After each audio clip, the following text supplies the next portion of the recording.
आज बनवायची हातावरची बेसनची शेवभाजी. हे बघा आपण असं ही बेसनचं पीठ घेतलेलं आहे. त्याच्यामध्ये हळद टाकली आहे, मीठ टाकलंय, लाल तिखट टाकलंय, ओवा टाकलाय आणि जिरे पावडर टाकले. तर हे अशा लांबड्या लांबड्या शेव तयार केल्यात हातावर वळून. त्याला चांगलं असं वाफवून घ्यायचंय. आता खाली कढईमध्ये पाणी ठेवलेलं आहे आणि वरी बोळाची चाळणी ठेवली आहे. हे बघा झाकून ठेवायचं. त्याला चांगलं वाफवून घ्यायचंय. आणि हे बघा येसूर मसाला आहे घरगुती. हे आपल्याला भाजीमध्ये टाकायचा आहे. हे बघा ही शेव आहे ना चांगली वाफवून झाली आहे आणि कडक बी झाली जरा. त्याचे बारीक बारीक असे तुकडे करून घ्यायचे. तुकडे करायचं काम चालू आहे. तेल टाकले कढईमध्ये.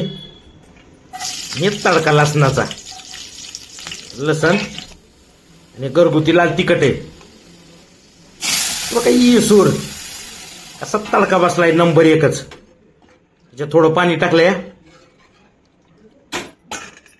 शेवचे तुकडे केलेले आहेत ना आता हे शेवचे तुकडे टाकायचे तर मध्ये.